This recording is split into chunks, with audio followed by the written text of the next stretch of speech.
Banco Formosa, confianza para tu vida.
Muy buenas noches a todos y todas. Estamos en Informe Krivitsky en cuarentena. Seguimos en casa. Tal vez el jueves que viene volvamos al canal. Tal vez. Pero acá estamos. Desde casa, desde mi casa. Bienvenidos a todos y a todas en mi casa. Haciendo un Informe Krivitsky más. Venimos desde que comenzamos el ciclo recorriendo país por país distintos modelos de Estado de cómo combaten la pandemia. Tenemos la información de Formosa. Los que vivimos en Formosa sabemos que vivimos en uno de los pocos territorios saludables de Latinoamérica sin coronavirus. ¿Me escuchaste? No solamente de la Argentina, de Latinoamérica sin coronavirus. Ahora, esto no es casualidad, ¿sí? No es casualidad. Esto también se da por una política de Estado, presente, donde empezamos a descubrir, empiezan a descubrir, de que tantos años de esfuerzo de construir un modelo de provincia, lo vemos ahora en una pandemia que es global, mundial, dar sus frutos. Vemos a los paiperos llegar con sus productos, convertirse en las cajas del Plan Nutrir, las cajas del Plan Nutrir, llegar a la gente que más lo necesita, y vemos cómo funciona todo un sistema de organización estatal que nosotros, los de barba blanca, los viejos peronistas, diríamos comunidad organizada. ¿Sí? Vamos construyendo el modelo formoseño hacia una comunidad organizada. Y hoy lo vemos y lo vivimos los formoseños.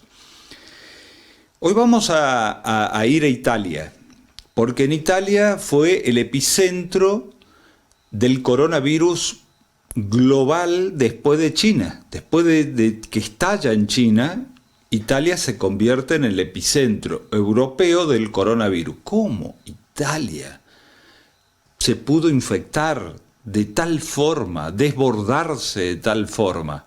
La semana pasada estuvimos en Ecuador, vimos imágenes de Guayaquil impresionante con los muertos en la calle. Si vos me seguís todos los jueves, estuvimos ya en Medio Oriente, estuvimos en 4 países de Europa, estuvimos en Ecuador, ahora volvemos a un país que nos faltaba en Europa, que es Italia. Y vamos a hablar con un periodista muy importante de Italia, de uno de los medios más importantes como el diario El Stampa de Italia. Él es escritor, Giorgio Baliario, y vamos a estar analizando con él los pormenores de por qué. ¿Por qué Italia? ¿Qué pasó en Italia? En Italia, en el corazón de Europa. ¿Cómo a partir de ahí se expande por toda Europa? Bueno, con él vamos a estar hablando. También vamos a analizar con una psicoanalista, una especialista, una psicóloga, también es escritora, muy importante, sobre qué nos pasa, cuáles son las otras causas o las otras cosas que nos van sucediendo en esta pandemia de estar dentro de casa, porque la rutina que teníamos ya no es la misma. De un día para el otro cambió nuestra rutina. Cambió totalmente nuestra rutina. Y esa rutina, ese cambio de rutina, nos trajo cambios de ansiedades, de miedos, de fobias, de frustración, de enojo en algunos, y en otros el reencuentro familiar, el conocer al abuelo o a la abuela que te cuenta historias que no sabías, el que el más jovencito le enseña al abuelo a cómo conectarse. Hoy estamos todos conectados, este programa sale por internet, conectados unos con otros. Pero hay una generación analfabeta digital y hay otra generación que prácticamente en la placenta ya viene con un chip, que saben los chicos todo. Entonces los chicos ayudan a los abuelos a conectarse.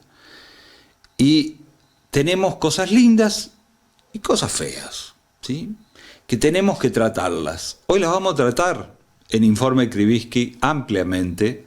Vamos a estar hablando tanto con un italiano como con una profesional de estos temas. Ahora, Dios, que es el jefe máximo, por lo menos para mí, arriba de mi cabeza, Dios. Después vendrán las otras autoridades, pero la principal autoridad es Dios. Para mí, yo soy creyente. Dios hizo el mundo rico y para todos, con riqueza absoluta para todos, para que a nadie le falte nada y todos tengamos todos. El mundo es inmensamente rico, pero sufre del pecado original. ¿Cuál es el pecado original? La falta de distribución de esas riquezas. Están mal distribuidas porque los hombres, que en nuestro libre albedrío nos creímos superiores a todos los seres de la naturaleza, egoístas, en forma de avaricia, quisimos tener más que otros. ¿Por qué? Tenemos que preguntarnos, ¿hay algo que nos puede ayudar y tenemos que utilizarlo ahora que estamos en casa? Es el por qué. Tenemos que preguntarnos por qué. ¿Por qué tal cosa? ¿Viste los nenes cuando van creciendo? Cuando el ser humano realmente crece acá, es cuando está en la edad del por qué. Después se va poniendo más lento el muchacho, pero cuando pregunta, ¿y por qué, papá? ¿Y por qué? Y vos ya no sabés qué responderle al nene, es cuando más crece mental, intelectual, en sabiduría, en todo, ese ser humano pequeñito. El por qué. Nosotros debemos volver a preguntarnos por qué. ¿Por qué en la Argentina tan rica hay pobreza estructural? Tenemos que preguntarnos por qué. ¿Por qué tenemos que pagar una deuda externa que se la fugaron? Porque nos tenemos que preguntar por qué. ¿Por qué lo que se fugaron, la deuda externa, están libres? Están libres. ¿Por qué la tenemos que pagar nosotros, la clase media, el pueblo trabajador, a la deuda externa? Y la lluvia de inversiones que prometió Macri jamás apareció, pero sí apareció esta deuda externa que tenemos que pagar todos ahora, más el coronavirus. ¿Cómo? ¿Cómo se va a hacer para pagar la deuda externa? ¿Por qué nosotros, los trabajadores, en las clases medias, tenemos que pagar siempre estos curros de unos pocos? Porque llegan al poder, piden dinero afuera, no lo invierten en el pueblo, la fugan, nadie los investiga y nosotros tenemos que pagar la deuda. ¿Por qué? ¿Por qué hay que preguntarse? ¿Por qué en un país tan rico como el nuestro hay pobreza? No debería haber un solo niño pobre en nuestra Argentina. No deberían estar amontonados como ahora en la Villa 31 en Buenos Aires, con pandemia, con coronavirus, semejante cantidad de argentinos que no tuvieron posibilidad de vivir en sus propias provincias o territorios. Cuando tenemos territorios en la Argentina, queridos comprovincianos, tiene el tamaño de Europa. Somos un barrio de Europa en población. ¿Cómo puede ser que vivamos amontonados ahí? ¿Cómo puede ser que no haya en la imaginación de nuestros dirigentes políticos políticas para volver a poblar con más argentinos la Argentina, que está deshabitada? Tenemos toda la Patagonia desocupada y en pocas manos extranjeras. Entonces, creo que tenemos muchos por qué preguntarnos. Porque vos me dirás, bueno, pero eso pasó con todos los gobiernos. Sí, está bien, con todos los gobiernos. ¿Por qué pasó con todos los gobiernos nacionales que tuvimos la concentración de tierra en pocas manos? ¿Por qué en la Argentina hay una oligarquía terrateniente y en Estados Unidos no? Estados Unidos no.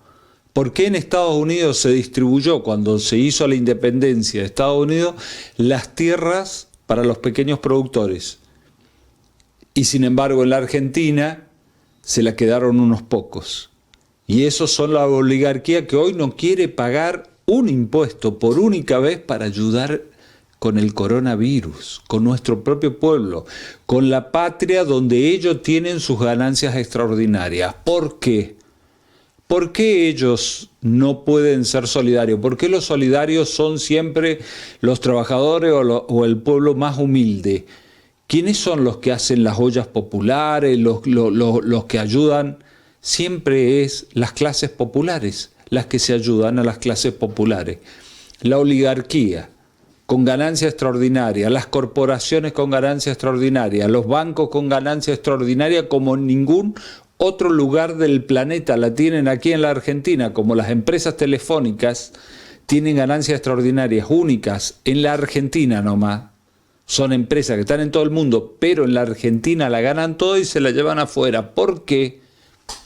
¿Por qué dejamos que hoy se lleven todo ese dinero que puede servir para fortalecer el sistema de salud argentino para combatir el coronavirus? Para darle una seguridad económica a todos los argentinos mientras dure el coronavirus y podamos poner en marcha el aparato productivo nacional. ¿Por qué? ¿Por qué? Es la pregunta que nos tenemos que ir haciendo y aprender a hacer esto, porque cuando los ciudadanos, todos, empecemos a preguntarnos por qué, vamos a descubrir la verdad. Porque hay muchos que nos están tomando el pelo. Porque hay muchos medios que nos mienten, como nos mintieron esta semana, durante toda la semana y la semana pasada, con títulos en diario, con Zócalo en Noticias, las redes sociales, diciendo que el gobierno nacional pidió y autorizó la liberación de los presos. Una mentira descomunal, nunca existió algo así. Primero porque el gobierno nacional no tiene el poder para liberar a los presos, eso lo hace la justicia.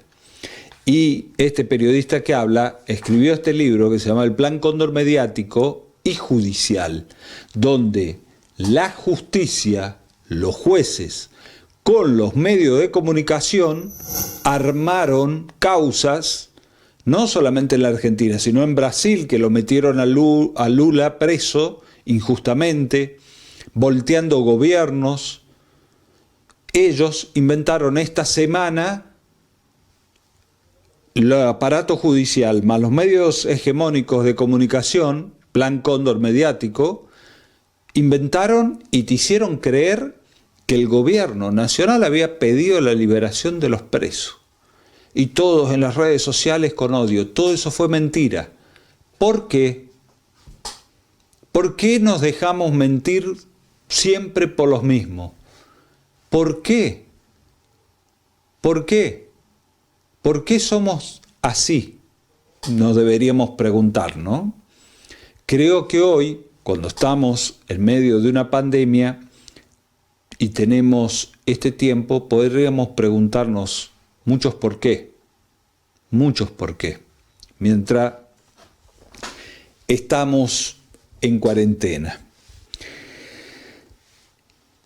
Encierro, sensación de encierro sienten algunos. Otros sienten que la libertad está en riesgo. Otros se sienten bien en casa porque la verdad que no estaban acostumbrados a esta rutina de poder compartir con el resto de la familia. Hay más tiempo para la familia. Bueno, de todo esto vamos a hablar esta noche y vamos a preguntarnos algunos por qué. Vamos a viajar juntos a Italia. Vamos a hablar con una psicóloga especialista en estos temas y vamos a despejar varios por qué. Vamos a tratar que Informe Krivitsky sea el programa que pregunte por qué. Porque somos un programa de bandera. Somos el programa más visto en la República Argentina de Formosa. Señoras y señores, los invito, luego de esta pequeña pausa, a ingresar directamente a Informe Krivitsky y nos vamos a Italia. Te vas a enamorar, vas a conocer a un italiano, un periodista y escritor de primera línea de Italia que tuvo la muy buena predisposición de sentarse a charlar con nosotros y poder indagar y de preguntarle por qué Italia fue el foco del coronavirus de Europa. ¿Por qué la Comunidad Económica Europea no ayudó a Italia? ¿Por qué los únicos que fueron a ayudar a Italia fueron los médicos cubanos? Cuando aquí en la Argentina hay hasta un debate de Cuba. Cuba, que está bloqueada por casi todo el mundo desde hace un montón de años, ayuda al mundo. ¿Por qué? Todo esto es por qué después de la pausa.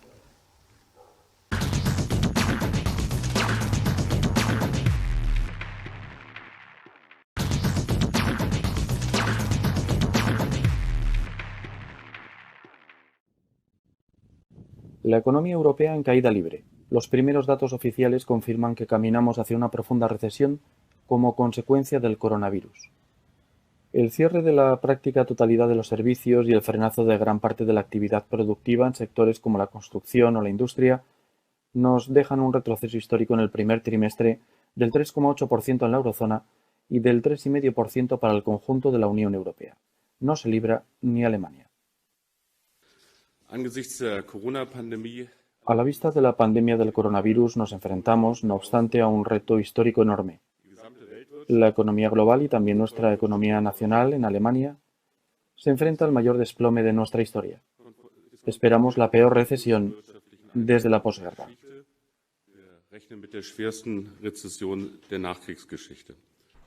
Todavía es pronto para conocer la magnitud del impacto porque los datos del primer trimestre contabilizan únicamente una parte del periodo de confinamiento, la correspondiente al mes de marzo, un solo mes suficiente para hundir a muchas economías.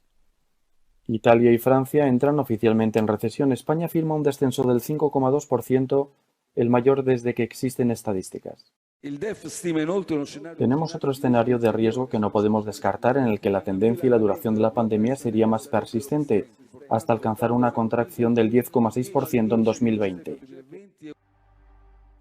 Eso dependerá de la duración de las medidas de confinamiento y de la respuesta política a la pandemia. Desde el Banco Central Europeo no ocultan los peores presagios. Escenarios de crecimiento apuntados por los responsables del banco sugieren que la economía de la eurozona podría caer entre un 5 y un 12% este año. Todo en función del éxito o fracaso de las medidas adoptadas para limitar el impacto que la crisis tiene para las empresas y los trabajadores.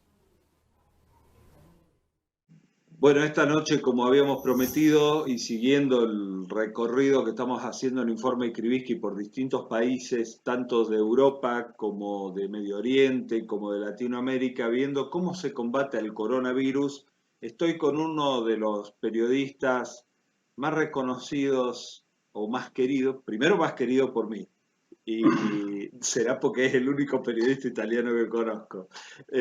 Segundo, porque de verdad es un gran escritor, un periodista muy serio de La Stampa, uno de los diarios más importantes de Italia, y estoy con mi amigo Giorgio desde allí, desde Italia. Giorgio, buenas noches.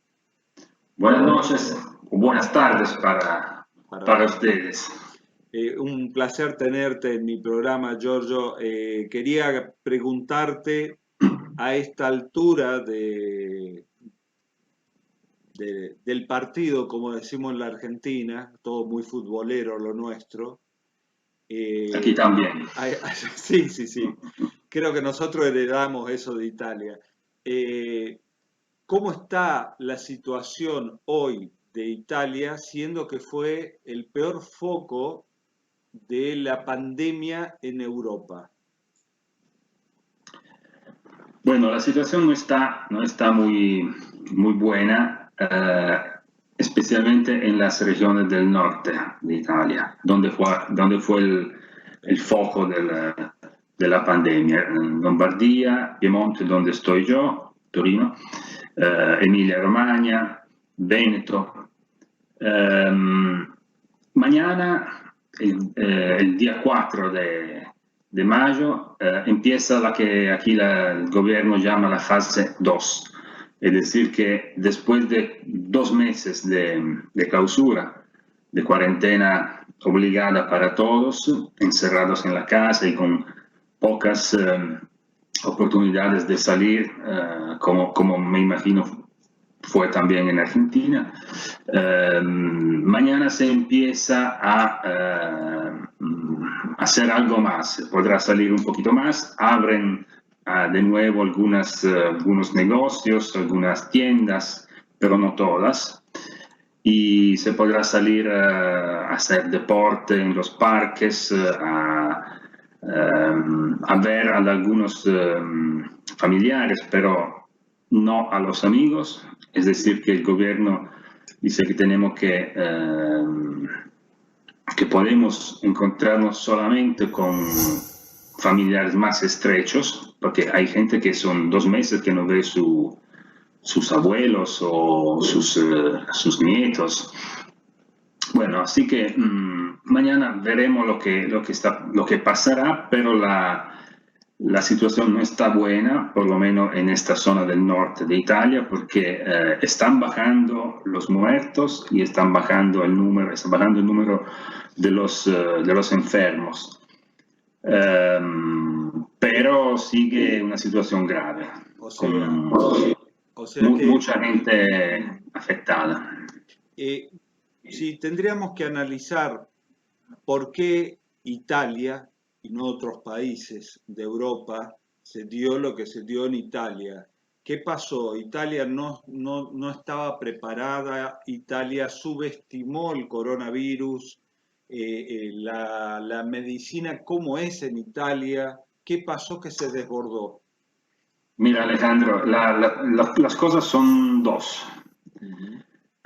Primero, sí, hubo una subestimación del virus al principio. A la mitad de febrero, más o menos, cuando empezaron los primeros casos de enfermos, se cerraron algunos pueblos donde habían contagiados, pero la vida siguió normal, los aeropuertos siguieron abiertos, incluido con vuelos de China, y la gente, los políticos de Roma, del gobierno central y también de los gobiernos regionales, trataron de no, ¿cómo decirte?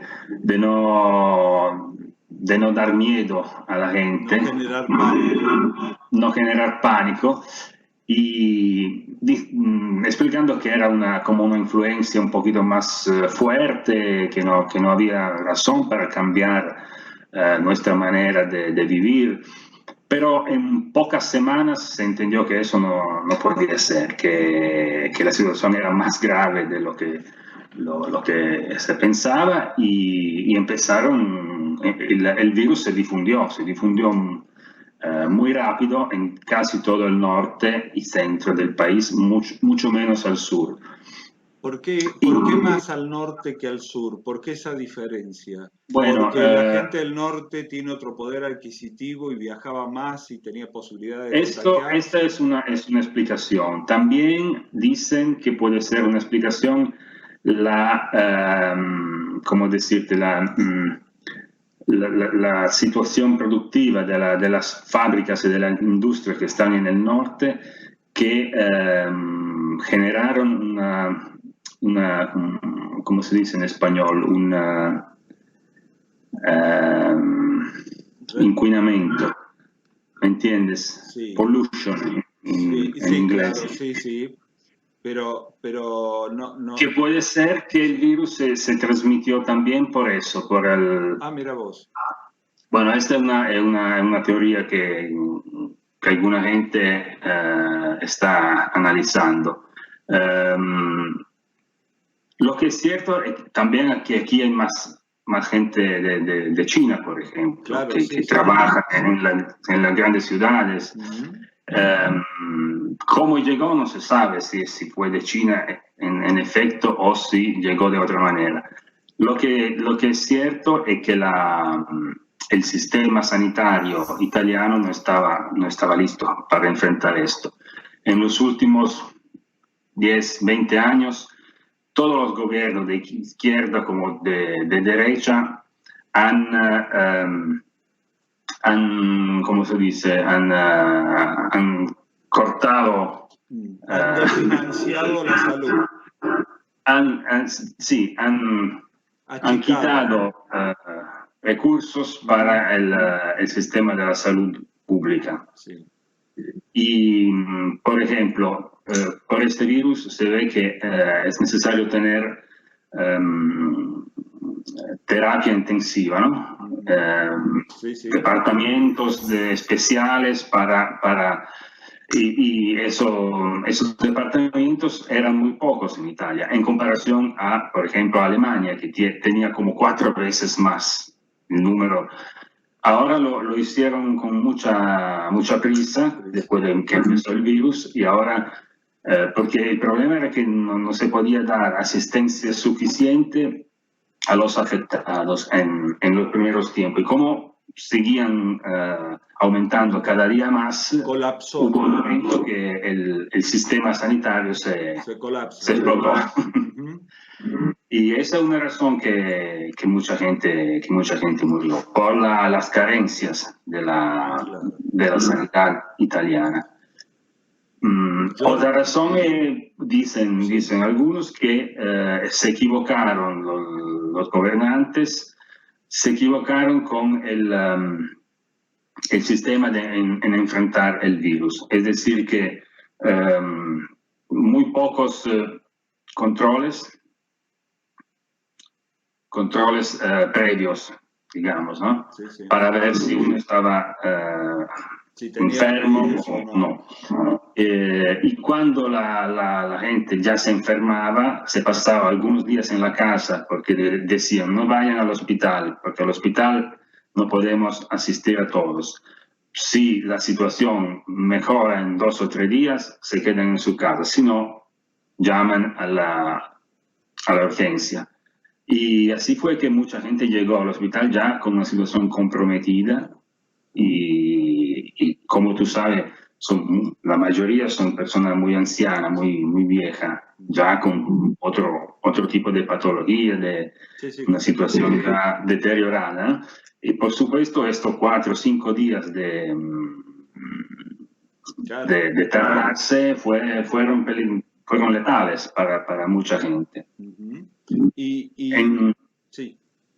En definitivo, se puede decir que la sanidad italiana que trabajó mucho, porque hay gente, hubieron como 150 médicos y enfermeros que murieron en estos 2 meses trabajando en primera línea en los hospitales. Así que nadie nadie se puso atrás en el sistema sanitario, pero la situación global de la sanidad no era tan buena como nosotros pensábamos. Para saber, los argentinos aquí, nosotros tenemos un historial de salud pública de muchísimos años, porque el general Perón, cuando gana la primera elección, el peronismo con Perón, lo primero que funda es el Ministerio de Salud Pública de la Nación, que fue algo revolucionario incluso a nivel mundial, porque no en todos los países existía la salud pública. Entonces, los argentinos estamos acostumbrados a que haya una salud pública medianamente organizada, preparada, con financiamiento del Estado, ¿no? Italia, ¿era algo similar a la Argentina o no? ¿La salud privada era más importante que la pública? Mira, Italia tiene una excelente sanidad pública de por lo menos 80 años.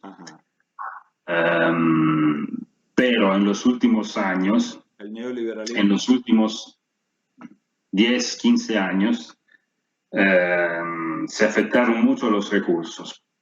¿Por qué? Porque la situación de la economía italiana está un poco parada, como de 20 años. Yo te digo, es una opinión mía,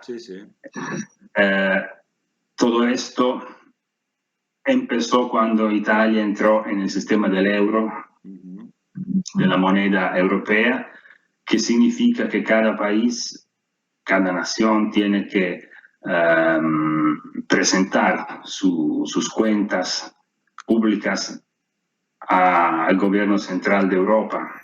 Y si tú tienes una deuda, no te dejan endeudarte ni para invertir, por ejemplo, en la sanidad pública. Y así que aquí la sanidad es regional, es decir, que hay un ministerio central, pero cada región se administra su sanidad. Y todas las regiones empezaron a cortar recursos, a disminuir recursos, porque no podían alcanzar al nivel no podían endeudarse, en pocas palabras. Y podemos decir... Y así, algunos servicios esenciales más importantes no tuvieron más dinero suficiente para invertirlo para la asistencia pública. Claro. Y cuando la situación era más o menos normal y poca gente necesitaba de terapia intensiva, era suficiente. Pero cuando, como pasó ahora, hay una epidemia, una pandemia que afecta una parte muy grande de la población, el sistema se explota. No sé si me expliqué. Sí, perfecto. Giorgio, ¿qué podemos decir? Que el pueblo italiano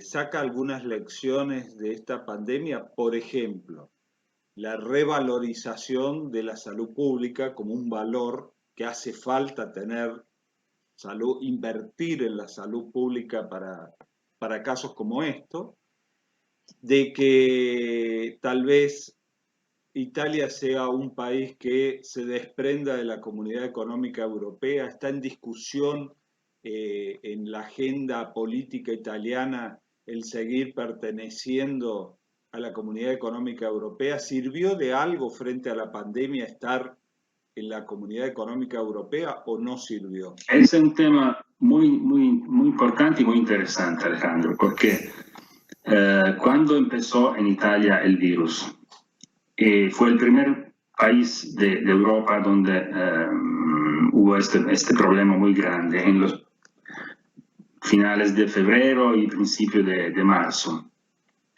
Y nosotros vimos como Europa nos dio la espalda. no quiso ayudarnos con, ¿cómo decirte?, dando la posibilidad al gobierno de endeudarse, de hacer deuda pública para la necesidad que había. Y solo después de algunas semanas, como también pasó lo mismo en Francia, un poquito menos, en España casi igual que Italia, y también Alemania y Gran Bretaña, que no está más en la Unión Europea, pero para decir que en casi todo, en Bélgica, son una situación muy mala. Entonces Europa abrió un poquito los ojos y ahora parece que están dejando más sueltos los gobiernos nacionales. Pero no me parece que está en agenda la opción de irse, de salir de Europa como hizo el Reino Unido, porque todos los partidos de gobierno y de oposición más o menos son todos europeístas. Ahora, antes de que aparezca el coronavirus y la pandemia, había una discusión fuerte políticamente hablando en Italia. Había, sí, pero cuando nosotros nos encontramos en Córdoba, Sí. me acuerdo que hablamos de esto, ¿no? Pero el año pasado el gobierno, que era un gobierno muy, muy particular, muy extraño, de tendencia populista, de centro izquierda y de centro derecha, el gobierno se cayó el verano pasado. Y así que salió ahora un gobierno que podemos decirlo de centro izquierda, con el Partido Democrático y el Movimiento 5 Estrellas, y la Liga que estaba en el gobierno pasó a la oposición. Y entonces, pero este gobierno dejó todas las políticas más soberanistas que antes estaba persiguiendo y regresó en una posición de filoeuropeísmo total. Cuando hablamos de filoeuropeísmo, ¿también hablamos de neoliberalismo? Sí, en buena parte sí. En buena parte sí, porque hay esta coalición que es de izquierda, pero una izquierda de tipo neoliberal, digamos. La izquierda del neoliberalismo, diríamos. Parecido un poquito al gobierno francés, aunque es de centro izquierda, pero es neoliberista total. Y la franja más antiliberista, mejor dicho, de 5 estrellas se quedó callada.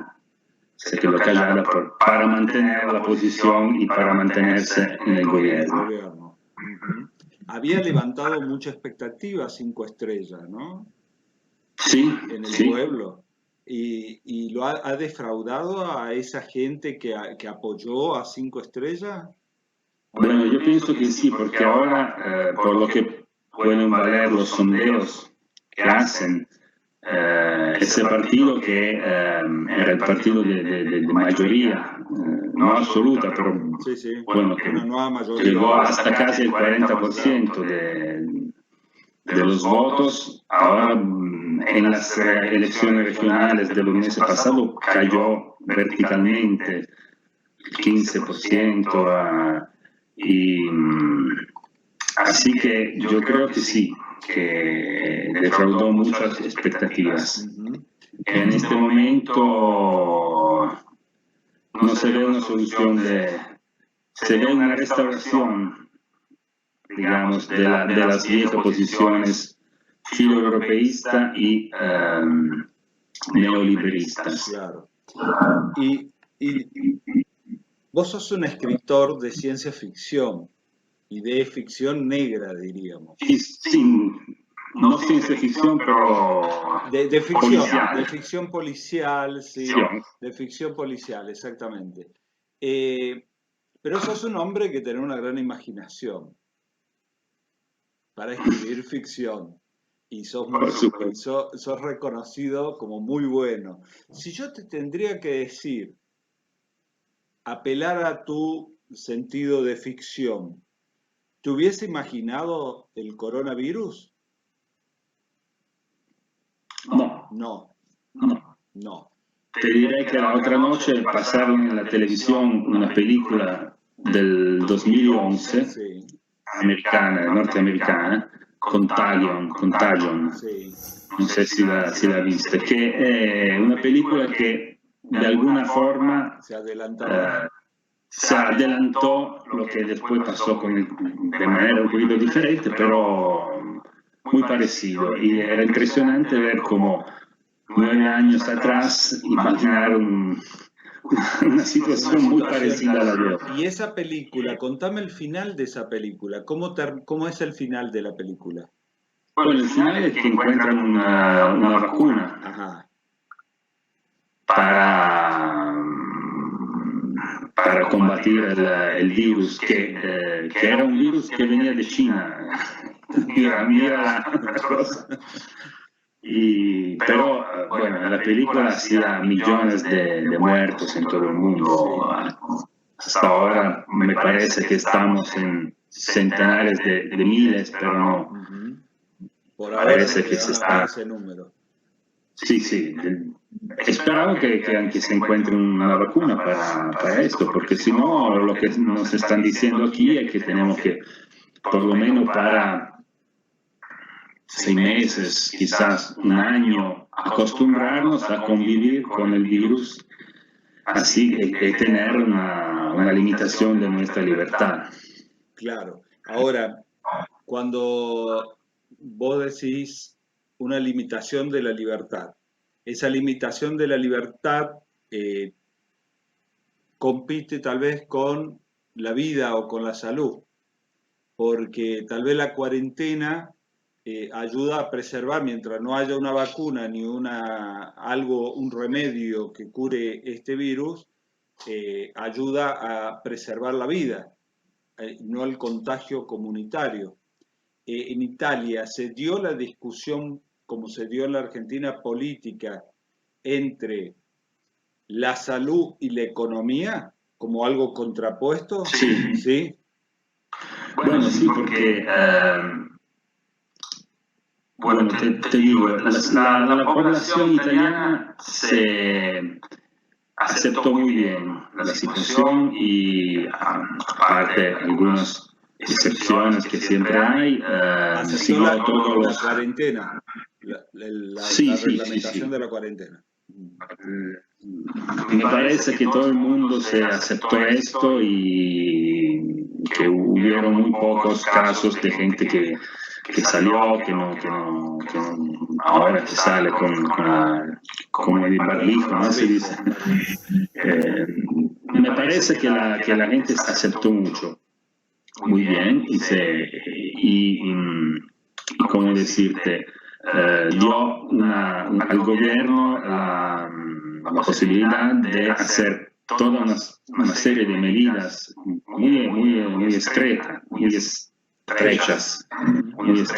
que nos están afectando la libertad de todo, de movimiento, de hacer, y también la libertad económica de trabajar. Claro. Pero ahora, después de 2 meses, mucha gente empieza a tener dificultades, que son también económicas, porque muchas actividades claro, se han cerrado. que cerraron las tiendas, algunas producciones, otras siguieron. Por ejemplo, yo como periodista he seguido trabajando, pero trabajando de la casa casi siempre. Ahora son 2 semanas que voy a la redacción del diario y hacemos turnos, pero hay otra gente que tuvo que cerrar todo y solo el gobierno dio un sueldo a esa gente que se quedó con su trabajo cerrado, un sueldo en el mes de marzo, Abril no lo ha dado todavía y que era muy, muy bajo porque eran 600 euros, que aquí son la mitad de lo que más o menos Gana gana una persona normal, ¿no? Así que hay gente que ahora está teniendo problemas. Mucha gente empezó a pedir ayuda a los servicios sociales, a la iglesia que tiene su sistema de ayuda para los pobres, para darle comida, a los municipios que empezaron a hacer un servicio para entregarle comida en la casa a los que no tenían posibilidad de comprarla. Regresamos a Italia, en donde se lanzó una iniciativa para ayudar a las personas más afectadas económicamente debido al coronavirus. Este es un reporte de mi compañera Valentina Lasraki desde Roma. De acuerdo con cálculos del principal sindicato agrícola italiano Coldiretti, debido a la emergencia coronavirus, 1 millón de personas más necesitan hoy en día ayuda para comer. Además de las 2,7 millones que el año pasado se beneficiaron ya de la ayuda alimentaria proporcionada por asociaciones como Caritas o el Banco de Alimentos. En el mes de marzo se registró un incremento del 25 al 30% de las solicitudes de ayuda a estas asociaciones. Varias cadenas de supermercados lanzaron la iniciativa Spesa Sospesa, es decir, compra pendiente. Consiste che il cliente fa la spesa, poi compra qualcosa in più di non deperibile, anche detersivi e tutto quello che può essere necessario a una famiglia, e li deposita in un carrello che abbiamo all'esterno e niente, fa un bel gesto, poi passa alla protezione civile tutte le sere e ritira ciò che è stato accumulato. Esta iniciativa comenzó una semana después del inicio de la pandemia y dicen que continuará hasta que se acabe la emergencia. The Fork, la aplicación para hacer reservaciones en restaurantes, lanzó en Italia la cena pendiente. No vas a comer, vas a dar de comer. O sea, tú reservas tu cena y haces una donación simbólica. Hemos puesto un precio medio de 20 euros. Hay usuarios que han dado hasta 60, 100 euros de donación. La gente tenía muchas ganas de ayudar. Es el Banco de Alimentos el que recibe los donativos y se encarga de distribuir en todo el país los alimentos a las personas más necesitadas.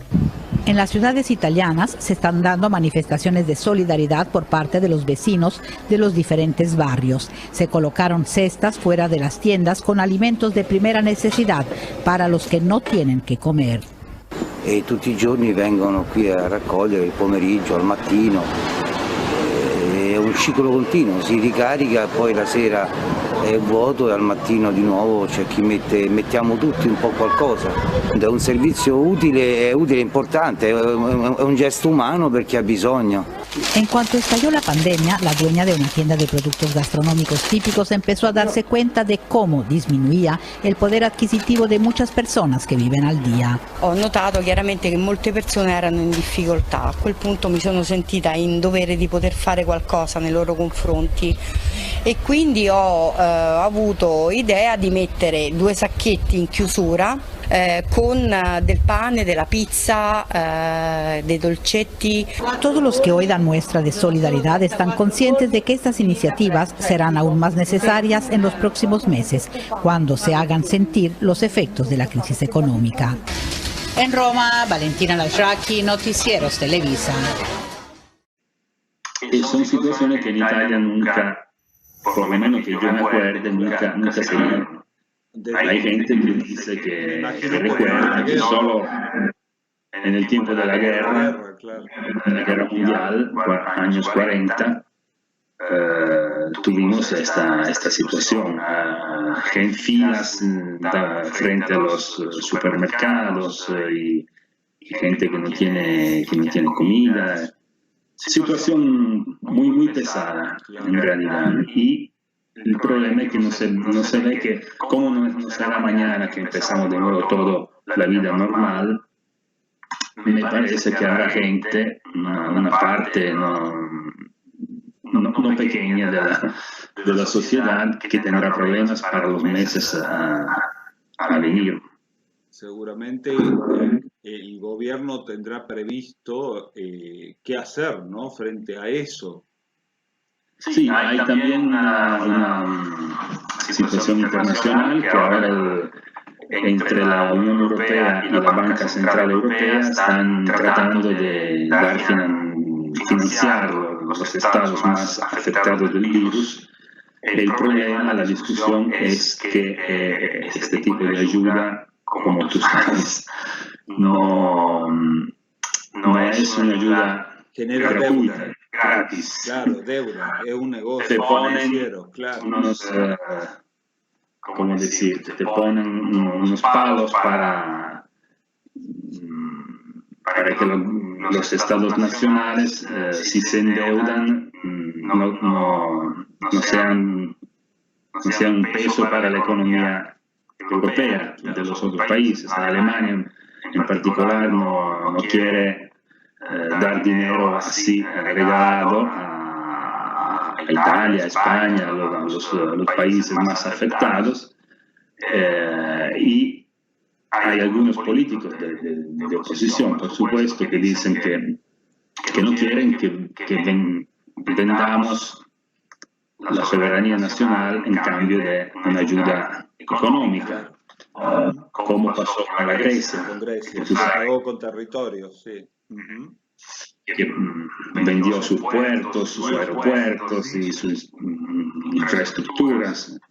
Bueno, yo espero que esto no pase con Italia, que tiene un peso diferente de Grecia en la Europa, pero en esta situación estamos, el Producto Interno Bruto de Italia, las previsiones dicen que bajará hasta un 10-12% el año que viene.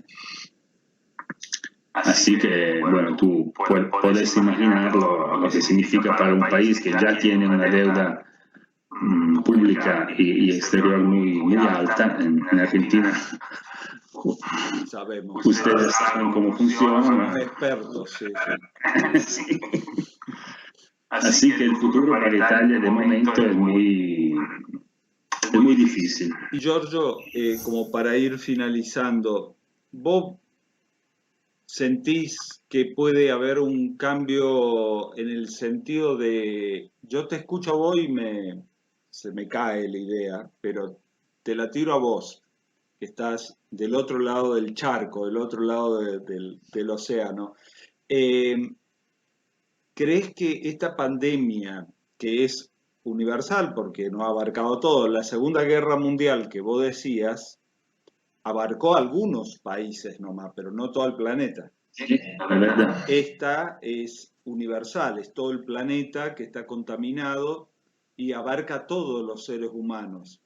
¿Crees que de esto se sale con un nuevo humanismo, que va a haber un nuevo sentido de solidaridad, de relaciones humanas, o todo lo contrario? Ay Dios, tenés Esa es una discusión que hay aquí también. Sí. Lo que se decía en los primeros tiempos era, de todas formas vamos a salir diferentes de como éramos antes y vamos a salir mejor. Ahora, después de un par de meses, se va hablando que a lo mejor no vamos a estar mucho mejores, como en la dirección que vos decías. Es decir, que la situación de pobreza que posiblemente habrá en los próximos meses o años, podrá generar algo más egoísmo, menos solidaridad. De un lado hubo mucha solidaridad porque la gente que podía regaló dinero para las instituciones que se ocupaban de la asistencia pública, de la sanidad. Hubo muchas empresas, hay que decir, muchas empresas dieron dinero, grandes empresas, o siguieron dando el sueldo normal a sus empleados, a sus dependientes, a pesar que no estaban trabajando. hubo mucha solidaridad, pero ahora se ve que algo después de mucho tiempo, porque un mes, 2 meses después empieza a ver algo que no funciona. Y claro que están surgiendo los problemas ligados al egoísmo, también algunas noticias de policiales, de gente que está haciendo trampas con los precios de los barbijos, con los precios de la mascarilla, y como siempre también en todo el mundo creo que hay siempre alguien que trata de ganar más con las situaciones de emergencia, ¿no? Así que yo te diría, si tenemos un minuto más, estoy preocupado también para una cuestión psicológica. Es decir, que estamos mirando un mundo que no conocíamos, donde las relaciones sociales y humanas se van alejando por necesidad. Pero esto puede ser que tenga en futuro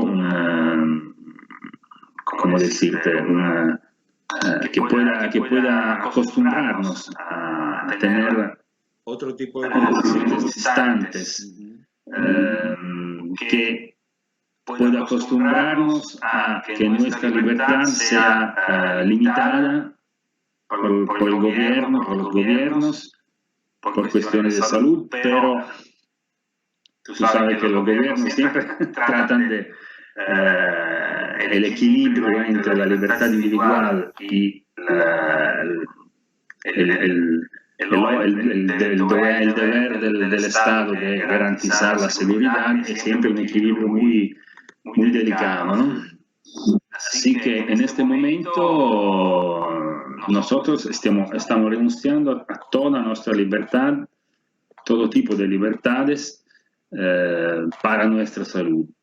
Pero me parece que algunos se van acostumbrando a dejar su libertad atrás. Y eso es muy peligroso porque en pasado había gente, los ancestros nuestros. Iba a preguntar eso sobre una memoria colectiva italiana. Ustedes pasaron por un sistema o un régimen que fue el fascismo. Sí. ¿Sí? Este sistema que nos lleva al coronavirus, de estar en cuarentena, de policías o efectivos militares en la calle controlando a los ciudadanos, ¿puede hacer reflotar en algunos ciertas nostalgias fascistas?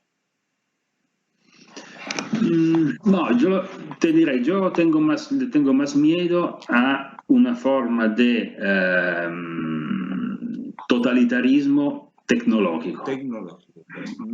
Porque aquí se está hablando, todavía no está hecho, no está decidido, se está hablando de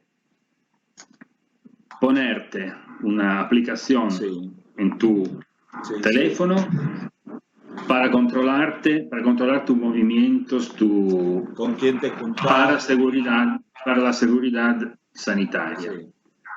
Pero tú me entiendes que si empiezan a controlarte, ya estamos controlados muchísimo, tú lo sabes, con internet, pero si un gobierno empieza a controlar sus ciudadanos a sus opositores, hora por hora, dónde va, dónde se mueve, quién ve, no solo lo que mira en internet, pero también la posición donde se...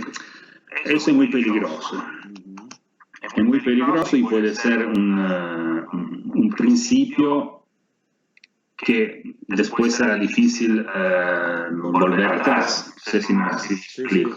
Totalmente. Esto me da un poquito de preocupación. Sí, yo soy un convencido de que ya no volveremos atrás, de que el mundo ya está cambiando, de que hay un formato nuevo de mundo que hay poderosos que van a seguir siendo poderosos a pesar de la pandemia, porque eran tan poderosos antes de la pandemia que ellos tienen resistencia para, aunque se frenen todas sus empresas, sus negocios, tienen mucho acumulado como para aguantar muchas pandemias más.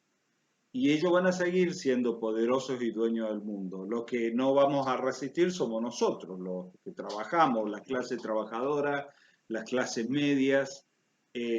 Y da para pensar esto, porque este virus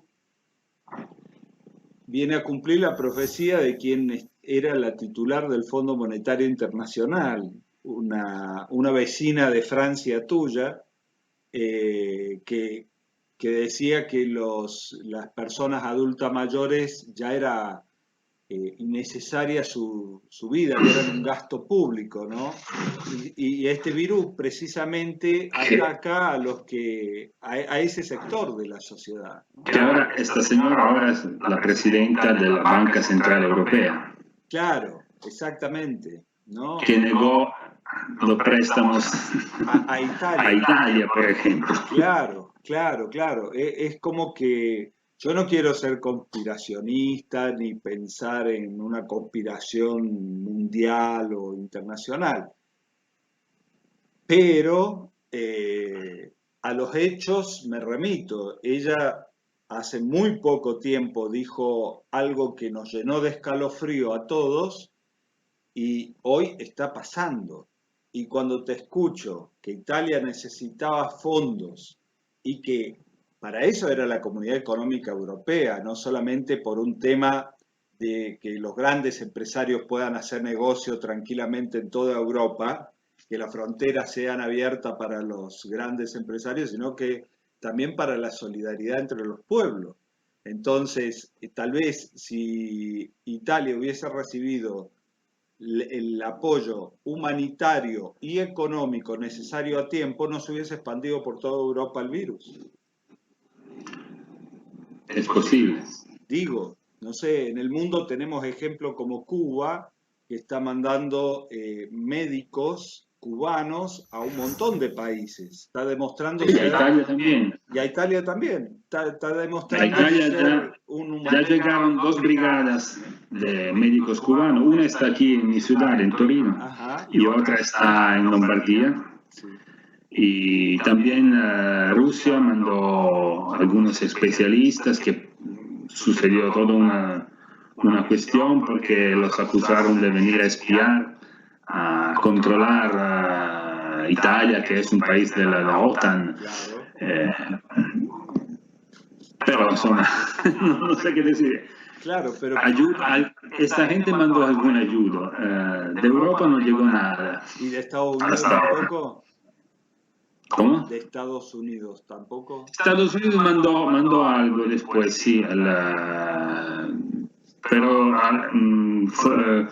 mandó, ¿cómo se dice? Dispositivo médico, no médicos. Médicos llegaron de Cuba y de Rusia los especialistas de la guerra biológica, que son militares, por eso fue una cuestión que alguien habló de espionaje, porque son militares. ¿Y el pueblo italiano recibió bien a los médicos cubanos? De lo mejor. Mira vos, porque aquí incluso hay toda una discusión con los médicos cubanos de ciertos sectores del pueblo y de los medios. Y uno dice, una islita con años de bloqueo económico está demostrando en el mundo un humanismo universal dispuesto a ir a ayudar, porque ¿qué gana Cuba con mandar médicos a ayudar a otros países o a países donde están necesitando? Y sin embargo lo está demostrando, ¿no? Y sin embargo no vemos lo mismo con otros países que podrían ayudar a otros que son vecinos, como lo que pasó con la Comunidad Económica Europea. Es muy lamentable. Bueno, te quiero agradecer enormemente el tiempo que me has brindado, Giorgio. Sé del éxito de tu nuevo libro que va a salir en distintos capítulos. Esperamos tenerlo en la Argentina traducido al español. Ojalá. Y verte, y que podamos, en el mundo por venir este que viene, que no sabemos ni nadie nos puede decir qué clase de mundo vamos a vivir, que otra vez podamos comer un asado en la Argentina y tomar unos mates en las sierras de Córdoba en la próxima Feria del Libro. Bueno, de momento va a ser difícil porque nadie puede viajar en avión o casi. Así es. Pero quizás el año que viene la situación vuelve un poquito a normalizarse. Tú sabes que yo estoy muy ligado a Argentina, así que espero volver sé pronto. que sos de Boca. No, yo soy de... Yo soy de River. De River, por eso lo River. dije. Era para provocarte nomás, pero sé que tenés un libro por ahí de un formoseño, de alguien que vive en Formosa. Ah, no sé si tú lo conoces. No, la verdad que no. Alejandro Krivitsky, el Plan Cóndor Mediático. La verdad que no lo conozco, pero ahora lo voy a buscar en la ¿Quién será? Si vos me lo recomendás de Italia, lo voy a Sí, buscar. es muy interesante, sí. Bueno. Con eso me quedo, buscando el libro, esperando que venga un mundo donde podamos volver a reencontrarnos. Muy bien. Que no sea... Porque así me gusta mucho hablar contigo por Skype, pero vernos es diferente. No hay nada como compartir con un italiano unos buenos mates. Bueno, muchas gracias por estar esta noche en mi programa. Gracias, Alejandro. Gracias. Hasta luego.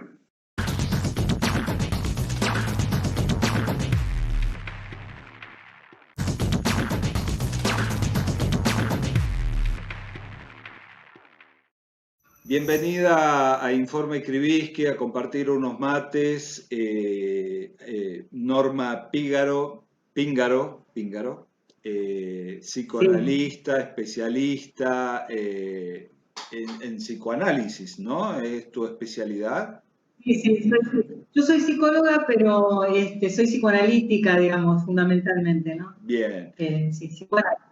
Esta noche... Hola, Alejandro. Bien. Acá estamos, en cuarentena, en pandemia, tratando de enfrentar la pandemia junto a nuestro pueblo. Y te quería invitar a tomar unos mates esta noche en mi programa para consultarte como psicoanalista y como psicóloga sobre los cambios de rutinas que estamos viviendo, porque de golpe, inesperadamente, porque nos sorprendió a todos, tuvimos que cambiar la rutina que teníamos de vida todos, absolutamente todos.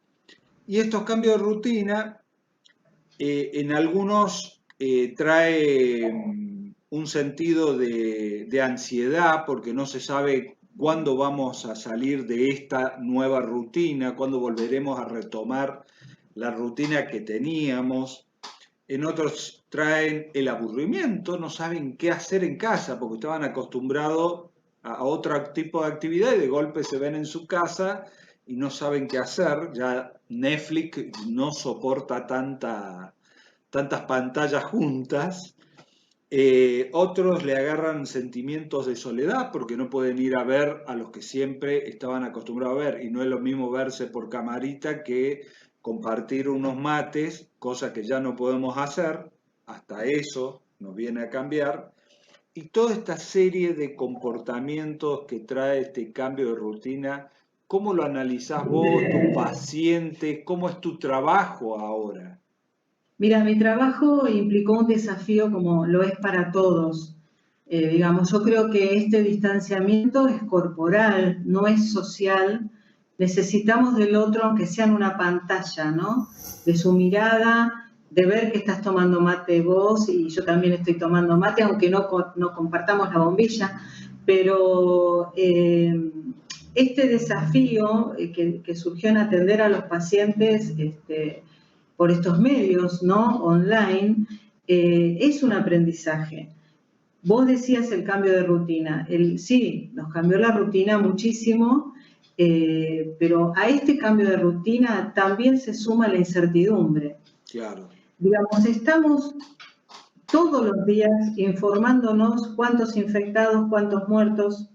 La pulsión de muerte aparece tan fuerte que necesitamos contrarrestarla con el vínculo amoroso, con el amor, con la ternura, con sentir que formamos parte de un país, tenemos un Estado que nos cuida y nos indica.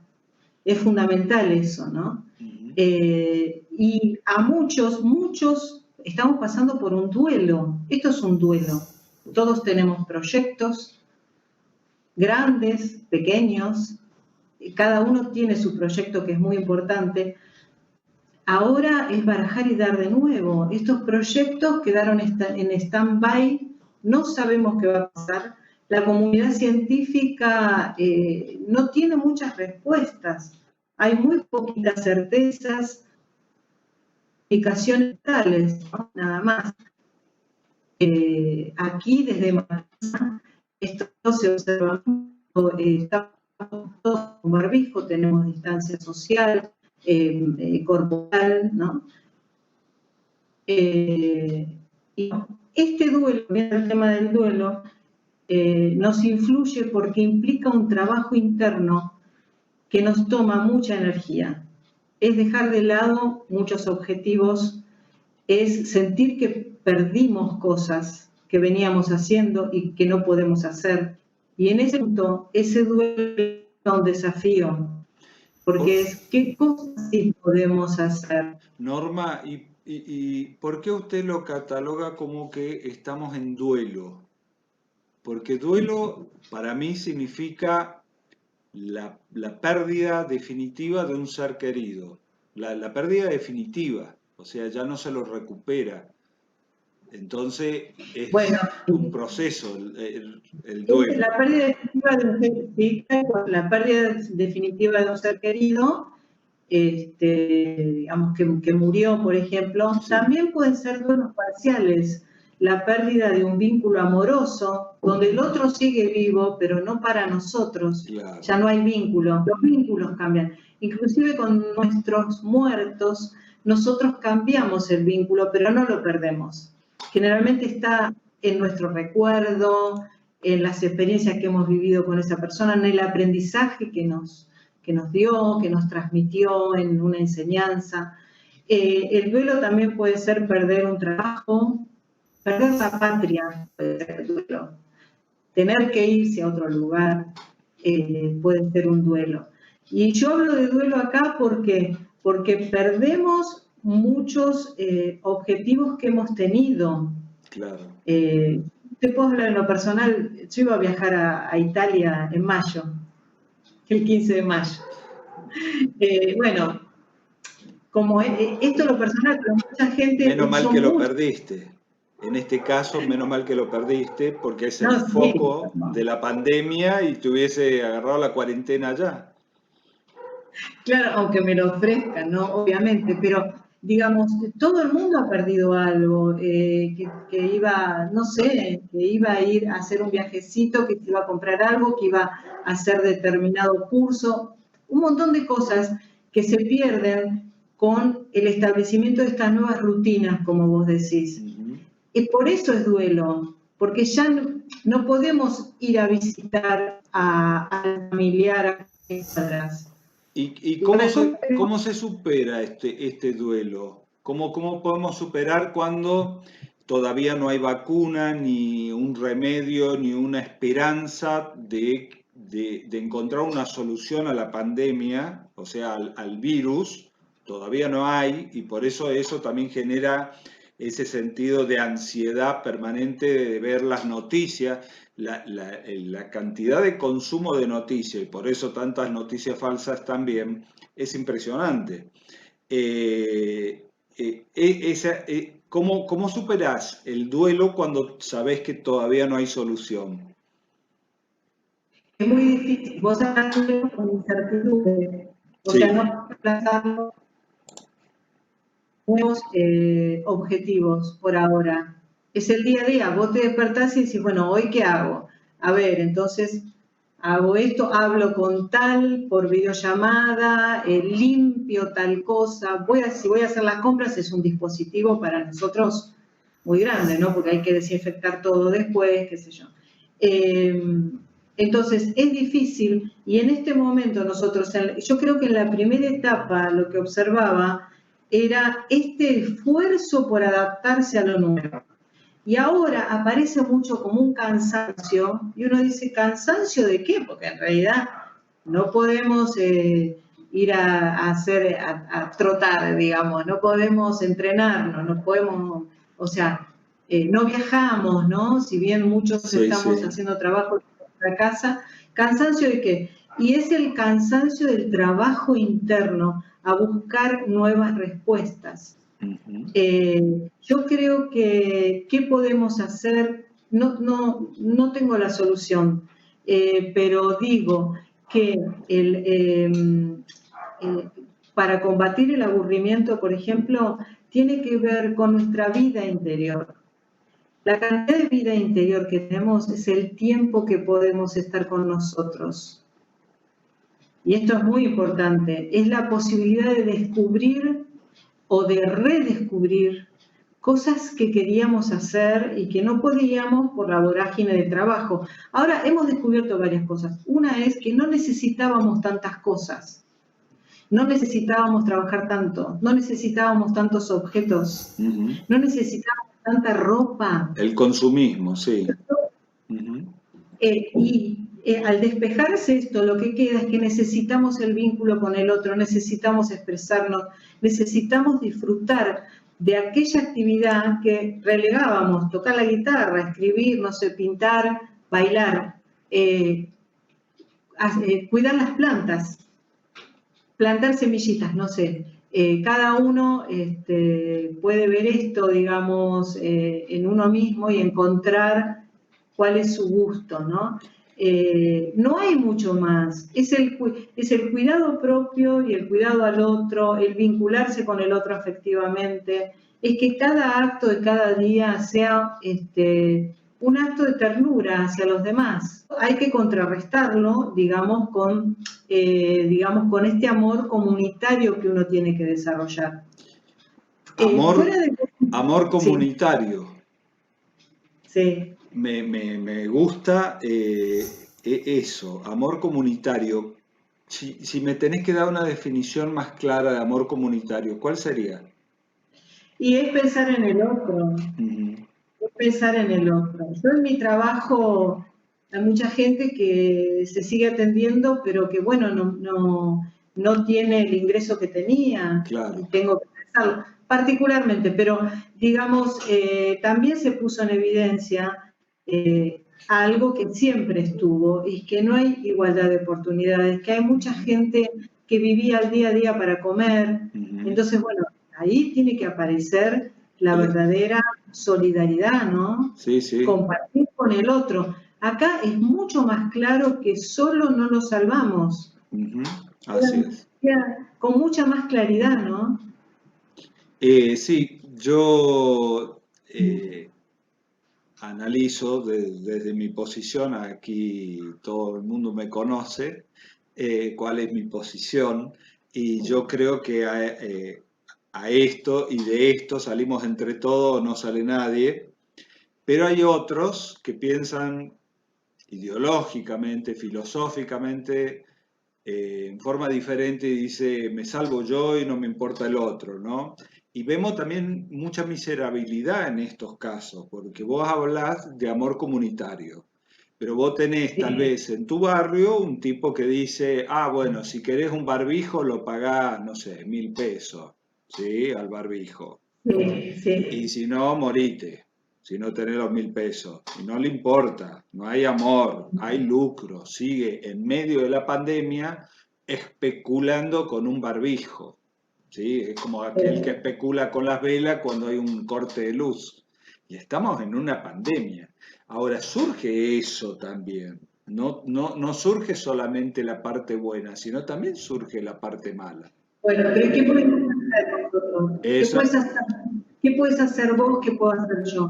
Desde nuestro lugar, manejar estas cosas. Sí. Con los pacientes, fomentar la solidaridad. De otros también, verlo, trabajar eso. Es nuestro granito de arena, ¿no? Lógicamente, lógicamente. Aquí donde vivo yo, en Formosa, gracias a Dios, existe un Estado presente. Cuando se identifica a alguien que está especulando en medio de la pandemia, le llega defensa del consumidor, le llega, se han cerrado comercios en mi provincia por especulación, por suba de precios, por... Y aquí también, aquí también. Y bueno, es que es ahí cuando vemos la necesidad de tener un Estado presente con nosotros, ¿no? En estos momentos. Sí, por supuesto. Y eso da mucha tranquilidad, ¿no? Aplaca la angustia también. Claro que sí. Se están tomando medidas que nos cuidan, digamos, que nos protegen. No se piensa, digamos, en el mercado, ¿no? En el dinero nada más, en hacer dinero, ¿no? Un poco esta falsa dicotomía, ¿no? Sí, entre la vida y la vida, digamos, es la bolsa o la vida. Claro. Es falso eso. No tiene asidero, ¿no? Pero a pesar de que nosotros podemos coincidir que no tiene asidero, vemos en los medios de comunicación cómo se da ese falso debate, porque para mí es falso, entre la salud, priorizar la salud y el mercado. Y vemos que empresarios cómo presionan con los medios de comunicación sobre nuestro gobernante, el presidente de la nación, para que tome medidas de flexibilización hasta laboral. Aprovechando este momento de pandemia, dicen, bueno, este es el momento de meter la flexibilización laboral que en otra época no pudieron. Entonces, esto genera un poco de encontrar que también la pandemia en algunos casos saca lo mejor de lo nuestro, nos podemos volver a reencontrar en familia, podemos escuchar historia del abuelo que no sabíamos, escuchar a los más chiquitos que nos pueden enseñar un montón de cosas. Yo ayer hice una reunión virtual, éramos todos gente de barba blanca, y muchos de ellos se conectaron a la reunión virtual gracias a que los chicos ayudaron a cómo conectarse, porque no sabían utilizar estas plataformas nuevas. Entonces hay otro tipo de relaciones que están naciendo en esta pandemia. Pero también vemos que los miserables siguen siendo miserables. Sí. No, el milagro del virus no puede cambiar eso. Sí. No hay milagro ahí. La esencia es esa es la esencia. La esencia del miserable no tiene solución. Y yo creo que no hay, si hablamos psicopatológicamente, el que tiene rasgos psicopáticos, el que no le importa el otro, no le va a importar, no hay un cambio de estructura, ¿no? Digamos, hay otra cuestión con esto de atender por medio de Internet, que es positivo. El miedo que tenemos, porque el otro aparece como alguien que nos sostiene afectivamente, pero como alguien amenazante, porque puede ser el portador del virus, ¿no? Claro. Sin saberlo. Sí. Entonces, también su cercanía puede ser amenazante. Sí. Esto queda neutralizado completamente por el uso de Internet. No, claro. A mí me permite trabajar de otra manera, con mucha más tranquilidad, ¿no? Sí. No, seguro, te sentí protegida porque sabes que no te vas a contagiar a través de estos medios. Ahora, yo me quedé pensando psicológicamente en la especialidad tuya, y esto ya para finalizar, en tipos que hicieron muchísima plata, pero fortunas extraordinarias en nuestro país, y te voy a dar un nombre preciso, Roca de Techín, que está por despedir 4.000 trabajadores en medio de la pandemia, cuando él no tiene necesidad, porque tranquilamente podría ser solidario, no digo con todos los argentinos, digo con sus 4.000 fieles trabajadores que laburaron para que el tipo sea uno de los hombres más ricos del planeta. Y los va a despedir. No tiene ningún empacho, ningún problema, no tiene ningún sentido de solidaridad ni de nada. De empatía. De empatía. De empatía, la capacidad de ponerse en el lugar del otro. Y yo no estoy diciendo que me ayude a mí, estoy diciendo a su propia gente, sus propios trabajadores, pero no son ni seres humanos para él, son números contables. Sí, seguro. Es un poco lo que decía Pepe Mujica. ¿Para qué quieren tanta plata? Si no se la van a llevar. Digamos, esta cuestión de que el dinero queda como erotizado, ¿no? En este tipo de gente. Sí. En los grandes millonarios, digamos, donde ahí está puesto, digamos, la pulsión de vida, pero totalmente tergiversada, ¿no? No hay empatía con el otro. El otro es un objeto para mí, no es un ser humano independiente. Claro, nos convirtieron en cosas. Claro, eso también se ve en los casos de femicidio, ¿no? que han recrudecido en la pandemia. También aparece esto, la mujer como objeto del hombre, digamos, como un objeto. Y el hombre, y ese hombre que antes podía salir, andar, entonces esa mujer tenía más cantidad de horas de libertad, diríamos, hoy lo tiene adentro todo el día. Eso requiere la necesidad de una ley de emergencia, ¿no? Para protección de las mujeres. Así es, así es. Sí. Bueno, Norma, ha sido un gusto tenerte en mi programa, poder charlar estas cosas.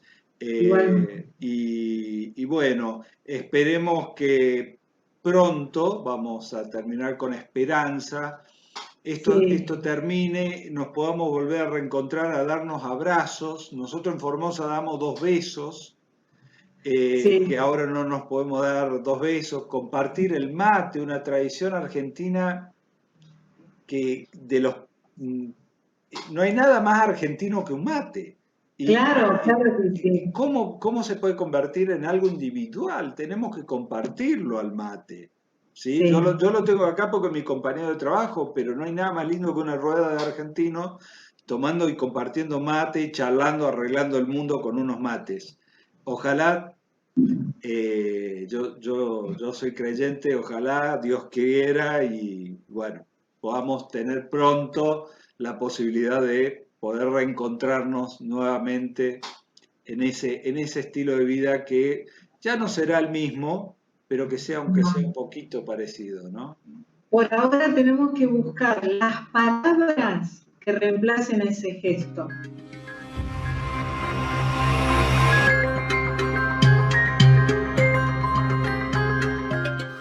Y así llegamos al final del programa.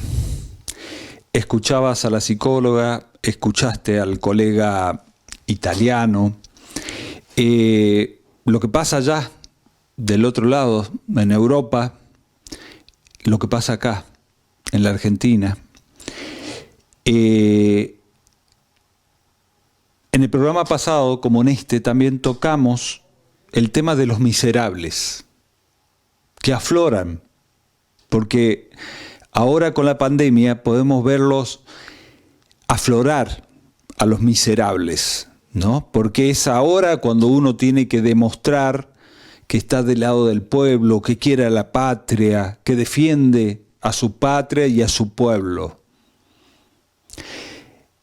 Vemos a nuestro gobierno provincial defender los intereses de los formoseños.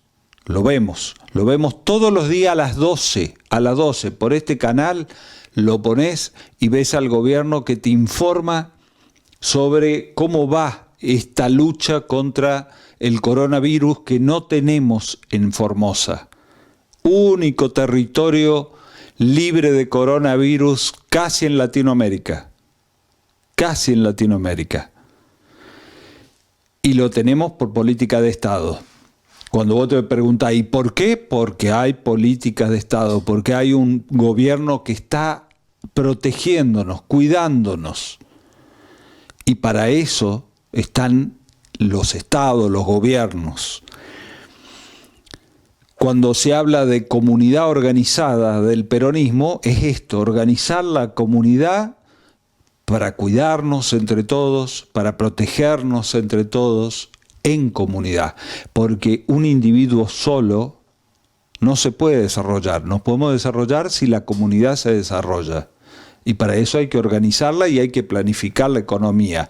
Pero la economía no puede estar ni planificada ni infectada, mucho menos por los miserables. Hablábamos con la psicóloga de si los miserables pueden dejar de ser miserables.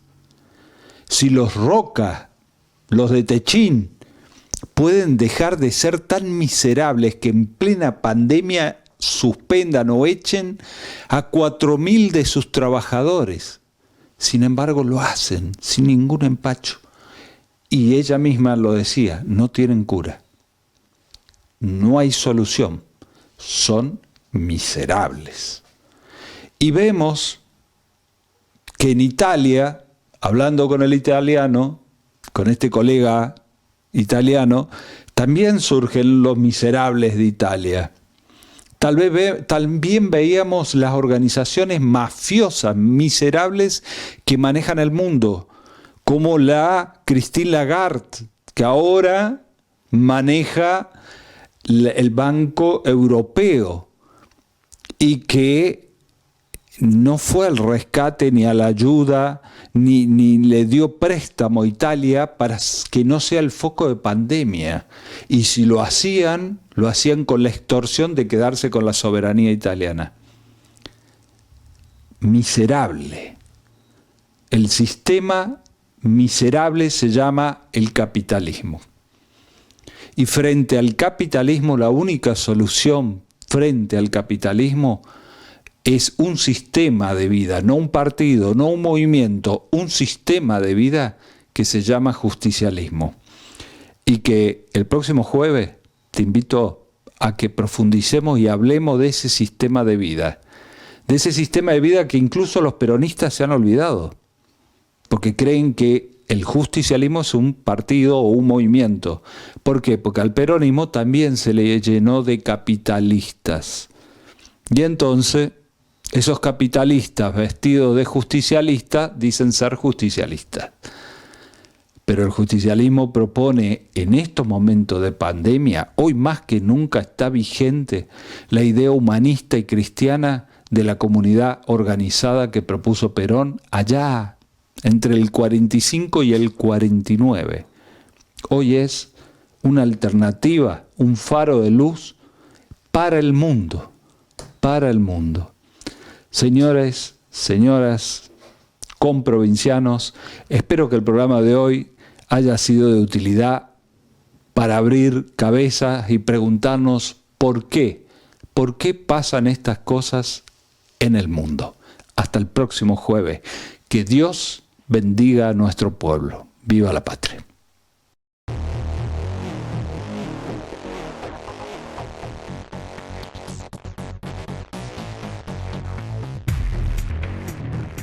Banco Formosa, confianza para tu vida.